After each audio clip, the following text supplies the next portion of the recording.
Greetings, free thinkers. Welcome to the Hoggcast. How are you doing today? I hope you're doing fine. I certainly am. Okay, what do we have here on today's episode? We've got a doozy for you this time. I don't know how long the video is going to go on for. Probably not too longer than normal. But there's 3 clips to watch. Just essentially part 1, part 2, part 3 of this video.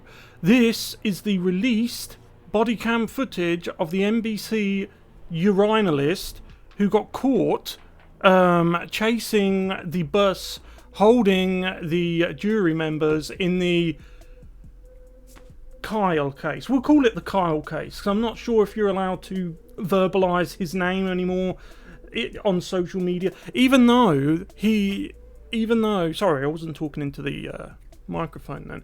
Even though he has been found innocent, you still might not even be allowed to say his name. It's weird, isn't it? Isn't it a strange paradigm? And it just goes to show you that it's more evidence that Western society is crumbling. But this is good, because this is going to show you what... I don't even want to use the word journalism. I don't want to use it, because it just goes to show you the level of deviancy that has taken over this once noble profession. It really does. And hiding the dislike button, disabling the comments, shadow banning us, conservatives, doing all of that stuff isn't helping their cause. Because people, believe it or not, do have brains and they can see what's going on. Anyway, look, let's get into this video. If you haven't yet though, please like the video, subscribe to the Hoggcast, hit the notification bell and share the video around if you find the video informative. We are shadow banned and reduced. We don't get a tenth of the traction we used to because we are conservative commentators, and as such we aren't really allowed on the platform. So that combats it. We also have a membership scheme which you can join. You can become like my other 8 amazing, beautiful members who support the Hoggcast by becoming a member. You can hit the join button, and each and every one humble and honour me that you do that. Anyway, let's go. Okay, so part 1. Are you from Wisconsin, sir? No. Huh? No. Where you from? Atlanta. Atlanta? Okay, all right. I mean, Dunwoody's my official, but I flew up from Atlanta. You flew up. Oh. What's significance of you being here? I work for NBC. For NBC? Yeah. Okay, you're a... So that's significant. Well, what is... do you think you're special because you're a urinalist? So the officer asks you, what is the significance of you being here? And you say that you're with NBC, as if that's like, oh, you know, I'm with the king. I'm a part of the king's security detail. You know what I mean? Porter? Producer. Producer? Okay. All right. Yeah. I don't know. So were you following a vehicle? What you're about to see is not only him there, squirm and sweat, but also, you remember the producer back in New York, back in the office, who privated all her social media accounts because she got found out. He rings her, and then you see her do the same thing. Squirm and sweat. Their goal is to try and not incriminate themselves whilst lying at the same time and hoping they don't get caught doing it. You'll see what I mean. I was trying to see, I was being called by New York going, maybe these are people you need to follow, but I don't know. Quote unquote, maybe these are the people you need to follow. As in, physically follow, not Twitter follow, yeah? Physically follow. So he's been told by the Karen in New York to follow. These are the people you need to follow. And then he finishes it by saying, and I don't know. I was trying to... You trying to what? Just do what they told me to do. I was trying to just do what they told me to do. You see the level of trying to get out. He's trying to do many different dishonest things all at the same time. Yeah, he's trying to save his skin whilst throw his boss under the bus. He's trying not to throw his boss under the bus whilst not lying about his intentions while he's there. He's giving the officers a reason why he was there, but he's only doing so in like a half-hearted attempt at not incriminating himself. It's just backwards and forwards, like a ship in a storm. He's just all over the place. New York told you to follow a vehicle? Yes. Your offices in New York or what? That's right. How did they know about this vehicle? That is one of the greatest unanswered questions around the whole thing. We witnessed many attempted injustices being carried out on Kyle, yeah? His family and anyone who stands up for freedom and the ancient right of self-defense. But one of the biggest unanswered questions is, how the hell did this guy know? Who told him? I mean, it was discreet. I wasn't like, going to talk to anybody. Just trying to find a location. That's all. So following the jury is, in his mind, it's okay so long as it's done discreetly. See, these people. He's been told to follow. He was told to follow somebody. He's told to follow this vehicle from his offices in New York. What office? It's the NBC office in New York. Mm-hmm. Do you have the person who called you and told you to do this? Yeah. You want to give me his information real quick? You want me to call? Sure. So we got news media telling them to follow unmarked vehicle. That's what it sounds like.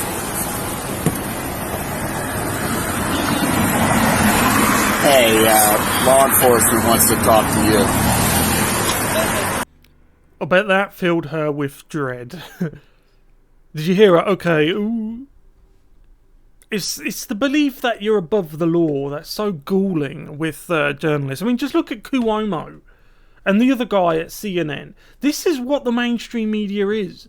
Look at the other guy who got caught doing that under the table next to a female reporter, and he's a male third wave feminist, yeah.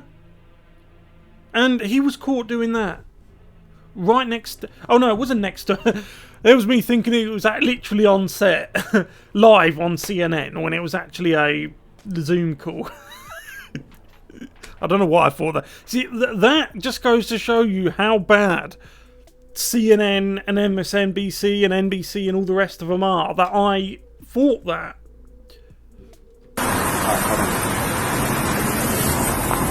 Hi, this is Officer Jones, Kenosha Police. We're trying to figure out what's going on here, why you have a reporter or a producer following vehicles out here. Hold on, I'm going to put you on speakerphone because you're connected to this car. Now, can you go again? Hello, can you hear me? I can hear you now. Okay. Hi, officer. My name is Irene. I'm a booking producer with NBC News. We were just... Okay, part two. So it's Irene or Eileen, whatever the name is, who's with she's a booking producer, NBC News. Oh, I'm above the law. Anyway, part two. Just trying to see if it's possible to find any leads about the case, and so we. You see how carefully she's trying to choose her words. You see, people who behave like this are not on the right side of history. People who can't just talk to you like I'm talking to you. I don't script the videos on this channel. I do on my history channel. Oh, by the way, I never told you that. I've got a history channel that I do like history documentaries. It's only small, but that's a side. It's called The Tome. So getting back to this, it just goes to show you that people who act in a shady manner. For example, if you were walking down the street and you suddenly saw someone stood outside your house and they very quickly pulled their hands behind their back, you would then immediately think, why is that person hiding something behind their back? What do they have to hide? And it's the same with these mainstream media news organisations. What she's doing here, she's just been caught. She never thought she was going to get a phone call. She thought she was above the law. So getting a phone call from the law is probably shell-shocking to her. She's just been caught with her hands behind her back, and the police officer is metaphorically asking her, hey, What do you have behind your back? And she's in and well, you know, this, that, and the other. We were just keeping our distance, just to see like where people involved in the trial are positioned. They're by no means. She's keeping. I don't want to put words in her mouth. I certainly don't need to. We'll go back. Listen to that again. Correct me if I'm wrong, but she just say that she wanted to find out where each member of his jury were quote unquote positioned? Let's listen again. Just to see like where people involved in the trial are positioned. They're by no position. People involved in the. That's newspeak. What she means is jurors. Yeah? People involved in the trial. You see the way they do this with words? It's this habitual word game playing behaviour from the left that makes so many people's skin cruel. Mine included. Mine especially. No means were we trying to get in contact with any of the jury members or whoever's in the car. We just were. So she's saying that she wasn't in any way wanting to get in contact with any of in the jury. She was just, or they were just following. Who does that make sense to? Right, this is somebody, as I said more than once in this video, who's trying to do many dishonest things at once. Trying to lie, trying to tell half-truths, trying to spin, trying to deflect, trying to project. Yeah? All of these different things. That's why every second word you hear from her is and and and and then she'll go on and contradict herself. Right? So she's saying that, we don't want to know where they live straight after. We don't want to know. What did she say? We don't want to know. We didn't want to talk to them. That's what she said. We didn't want to talk to them.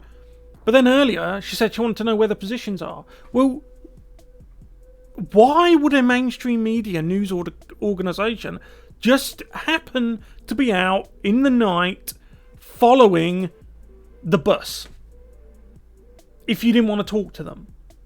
Why? What? For what reason? Trying to see like where key players in the trial may be at. So, by her own words, she wants to see where quote unquote key members of the trial are at. Why would you want to do that? Why would you, from your office in New York, send someone out to do that? For what reason? So if you want, I can just offer this up.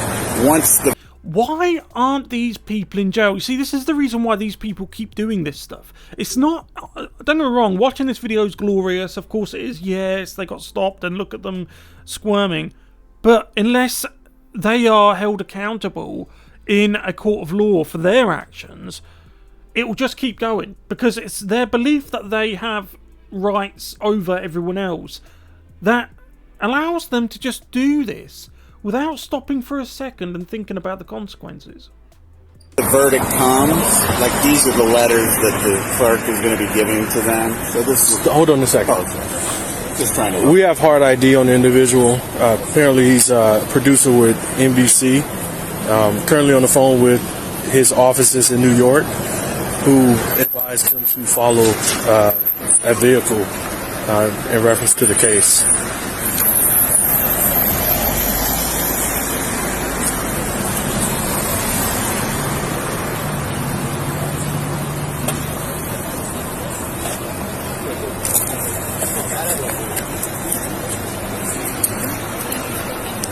Therefore, real 651 and 494. You said it was a red light violation. Oh yeah, that's another thing. He blew a traffic light. You see, the person who apparently didn't want to talk to him, just innocently out for a drive, ran a red light to keep up with the bus. Oh yeah. That's chasing. That's chasing.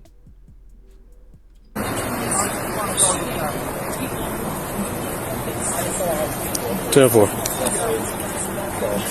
Okay. All right. So, real quick, how you advised him to follow like any vehicle? Did you know which vehicle he was following? We just had our people positioned in different areas of the. Reading in between the lines of the things she says is such a goldmine of information in regards to sleaze and the way that these creatures of the night operate when they think no one's looking, yeah? Let's listen to that. Just listen to that again and tell me if you picked up on it, right? Only took a couple of seconds, but it hit me straight away. Are people positioned in different areas of the courthouse to see if anyone would be able to. So she's got different people positioned in different parts of the courthouse to see if people will be able to reading in between the lines. They want to identify them, then they'll turn up at their house. They were intending to intimidate them. That's what it was all about. Yeah, they know it, you know it. I should imagine the officers know it. We've got part 3, the last part to watch. We'll check that out now. In different areas, and so we were just like following different. Well,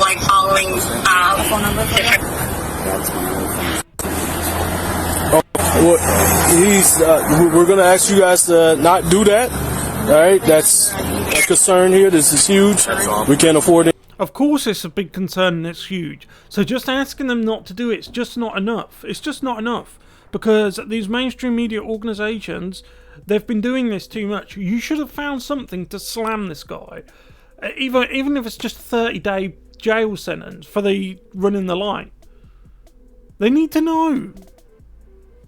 Anything crazy happening, putting people in dangerous positions.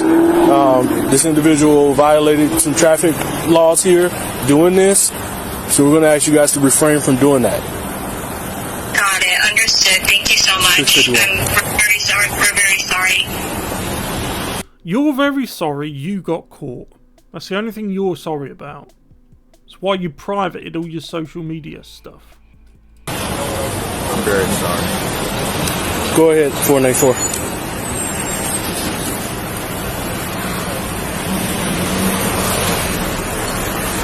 Do you have any ties to this community, sir? I love this community. I've covered a lot of golf. See, this is what I mean. This is why I often say that mainstream media types are essentially politicians with a notebook, yeah? Because you notice that he's answering questions he's not asked. The officer asked, do you have a connection here? Are you from around here? His answer was, I love this area. Well, listen to what he says. He says that he's covered golf. So I've covered golf in the area. Turns out that the golf club he's talking about is 100 miles north of Kenosha. Straight, not the Kenosha community I've covered. Right, listen again. To this community, sir? I love this community. I've covered a lot of golf, listening straight. Not the Kenosha community itself. Negative. He do not have any ties here. He's from out of state. To the officer's credit, he saw straight through that deflection attempt. See, this is... Think about all 3 parts of the clip of this video that we've watched here on this video, if you're watching this video, yeah? And just think about all of his answers and all of her answers and how dishonest and slimy and sneaky they're being, right? And you just think that this is the mainstream media. These are the people who want you to believe that they're consumer professionals. That's the phrase that stuck in my mind. This was back in Trump's heyday. And obviously Trump was having a back and forth with the press, and Trump has been so good at showing the masses what the press really is. And they were obviously coming to each other's defence, saying, oh, so-and-so's a consummate professional. Jim, that's it. Jim Acosta, they would jump into his defence. These are the people who think Jim Acosta are heroes. These journalists, urinalists. friends. Sounds good. All right. I apologize. Irene, what's your position? Booking producer. Booking producer.